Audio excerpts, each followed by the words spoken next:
Deus, em 2 Coríntios capítulo 4, nós vamos ler do versículo 1 até o versículo 18.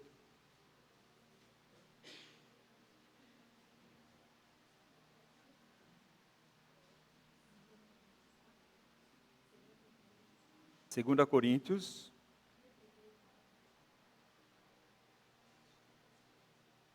capítulo 4, do 1 ao 18.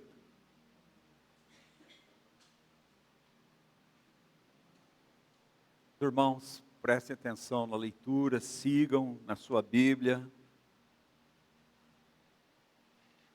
Pelo que tendo esse ministério, segundo a misericórdia que nos foi feita, não desfalecemos ou desanimamos.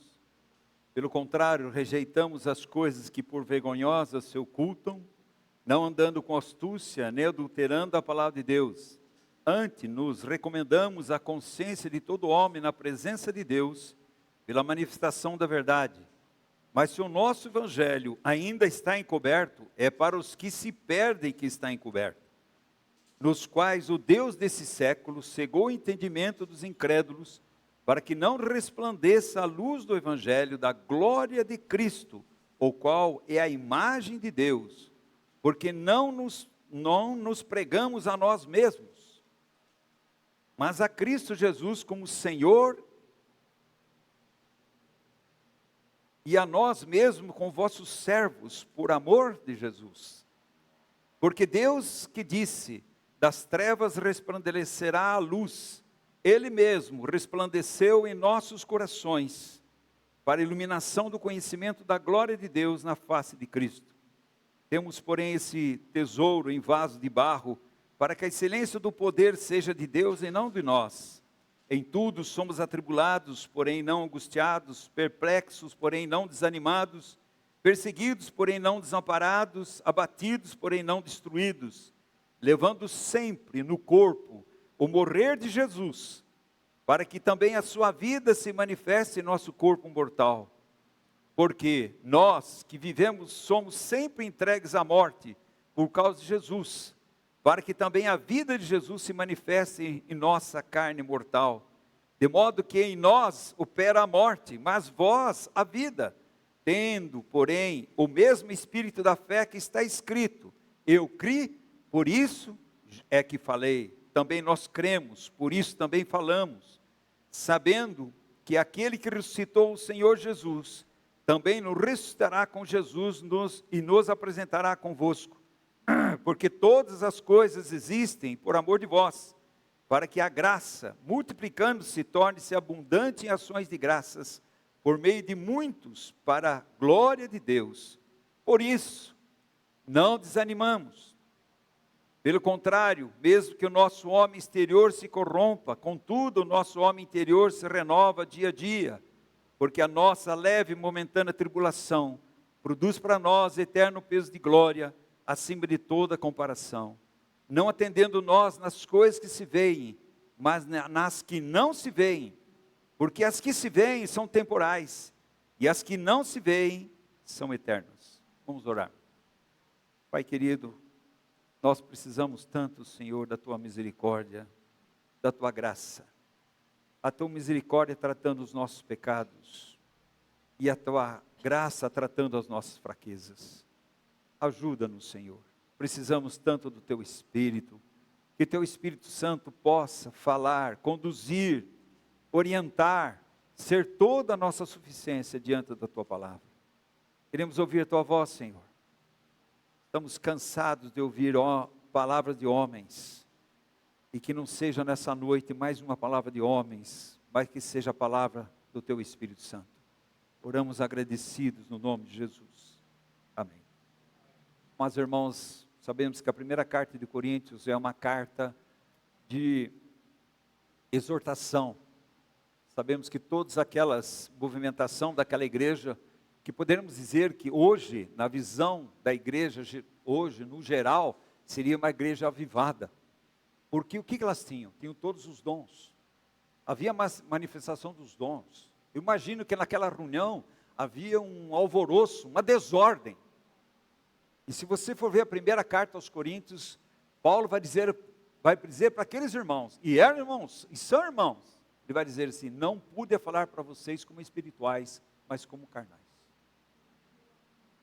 As manifestações dos dons, eles não autentificam o caráter da pessoa. Os dons de Deus, sem a palavra de Deus, é misticismo. Mas a palavra de Deus sem os dons é legalismo.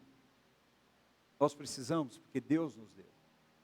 Então, hoje, se nós formos ver, se alguém entrasse naquela igreja, 1 Coríntios, dizia: essa igreja aqui é avivada. E é uma igreja pecadora. É uma igreja onde tinha todos os absurdos que você imagina, tinha naquela assembleia. E são filhos de Deus. Os absurdos, amados irmãos, que ia uma brigaiada lá dentro. Havia contenda, havia seguidores de homens e não do evangelho. Eu sou de Pedro, sou de Paulo. Porque as pessoas seguiam homens, não seguiam a Cristo. Também, amados irmãos, havia dentro daquela assembleia, o enteado tem relação com a madrasta. E ninguém falava nada.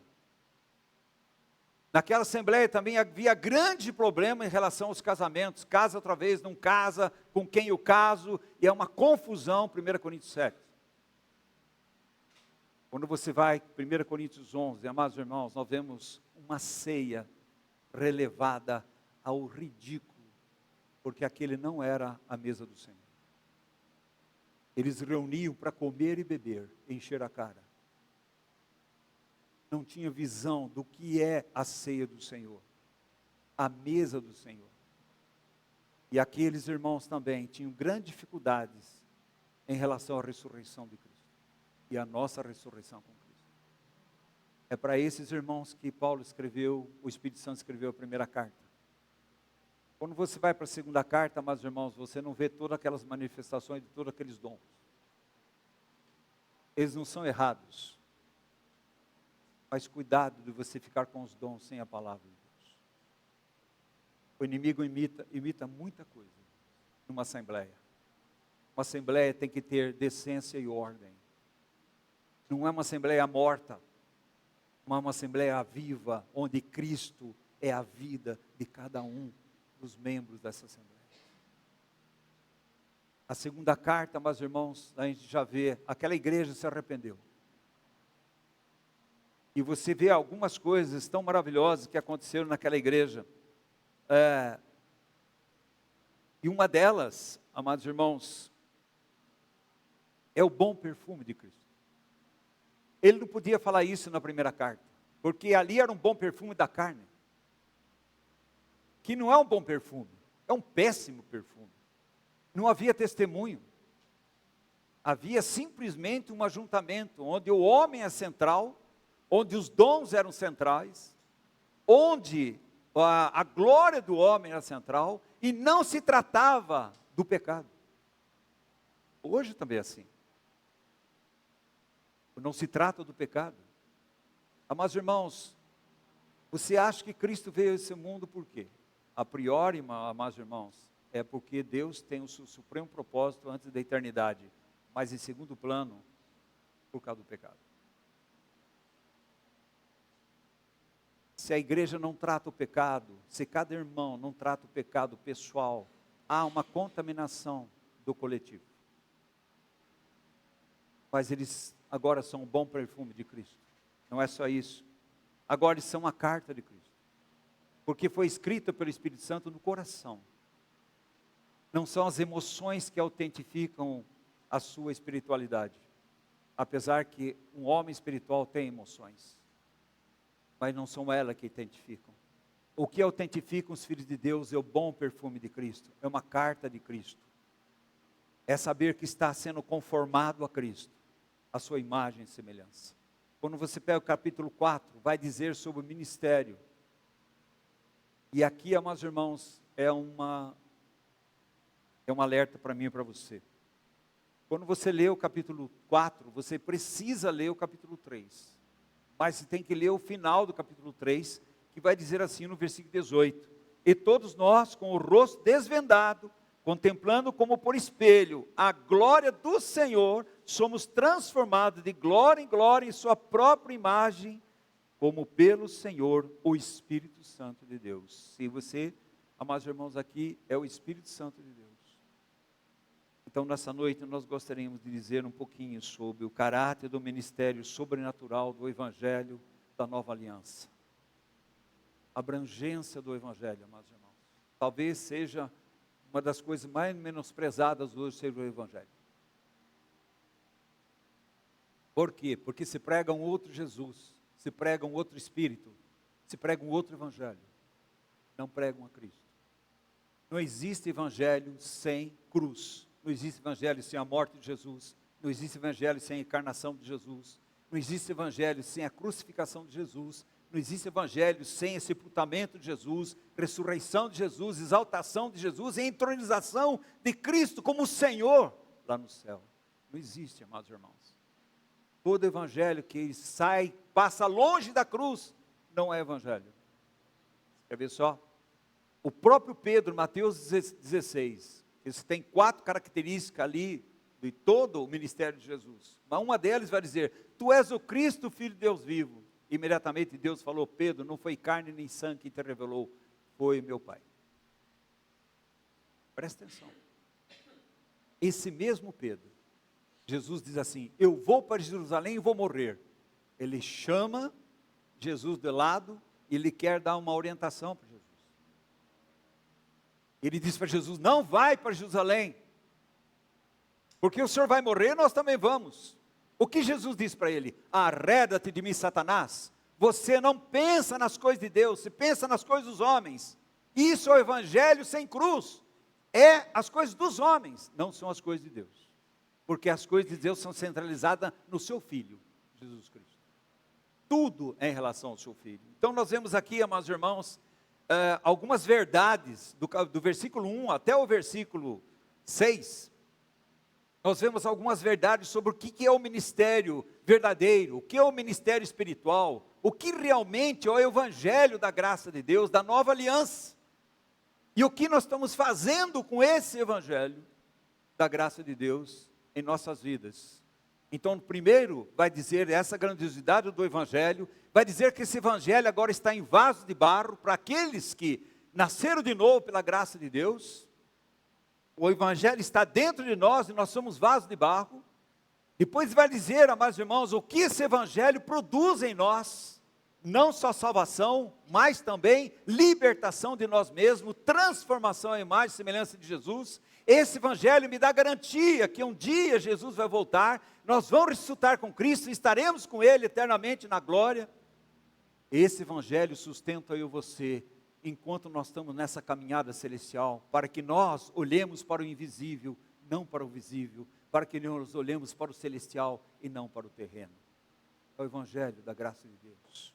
Se você perguntar, Oswaldo, o que é o Evangelho? O Evangelho é Cristo. É Cristo.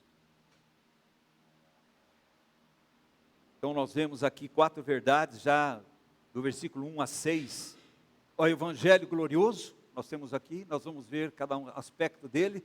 Nós temos também um tesouro valioso, que está dentro desse vaso de barro, eu e você. Nós temos, amados, uma fé vitoriosa, porque, presta atenção, o meu justo viverá da fé. Como é um problema seu e meu nessa caminhada? Chama-se fé.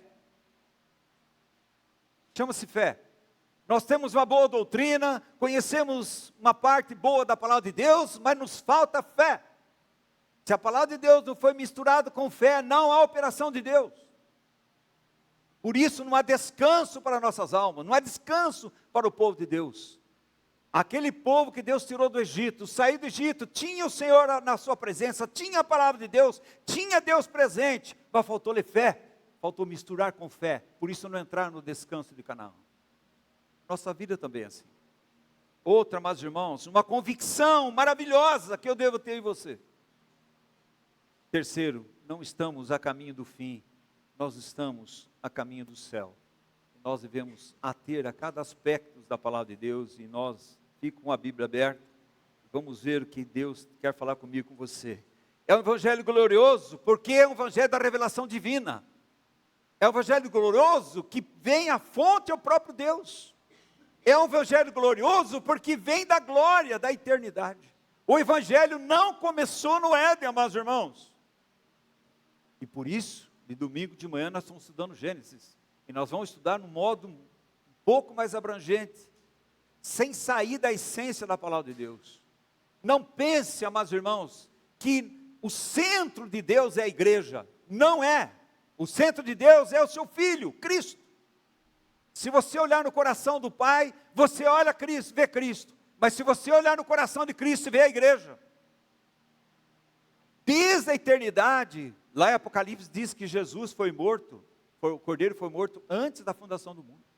E ainda você acha que começou no Éden? Você acha que Deus é soberano? Então você não crê na soberania, onipotência, onisciência, onipresença de Deus. Ali tudo não foi um mero, ele pecou. Não, amados irmãos, Deus sabia de tudo. Isso desde a eternidade. Deus se move pelo céu, para as coisas do céu. Ele vem à terra para que nós ganhemos o céu. O céu desce para fazer eu e você, homens e mulheres celestiais, e que tem uma pátria celestial eterna em Cristo Jesus. A fonte de tudo é o céu para a minha vida e sua. A sua origem, sua consumação está no céu e não na terra. No plano de Deus, olha só, meus irmãos, o que diz Romanos 8:30. Aquele que Deus chamou, Ele justificou. E aquele que justificou, Ele glorificou. Está no passado. Ele já glorificou eu e você. Os nossos corpos, à luz do que Cristo fez, já ganhou a glória. Só falta concretização quando Jesus Cristo vier. Amados irmãos, nós ganharemos um corpo celestial. Mas Ele já nos glorificou. Tudo, por isso que a Bíblia diz, tudo está consumado. Jesus diz, tudo está consumado, está tudo pronto. Acabou. Agora tudo isso vai tornando realidade. Sabe por quem? Pelo Espírito Santo de Deus. Ele é o que põe a mão na massa. É Ele que vai trazer toda a realidade que Cristo é e fez na cruz. O eterno propósito de Deus. Ele vai trazer realidade para a igreja e para esse mundo perdido.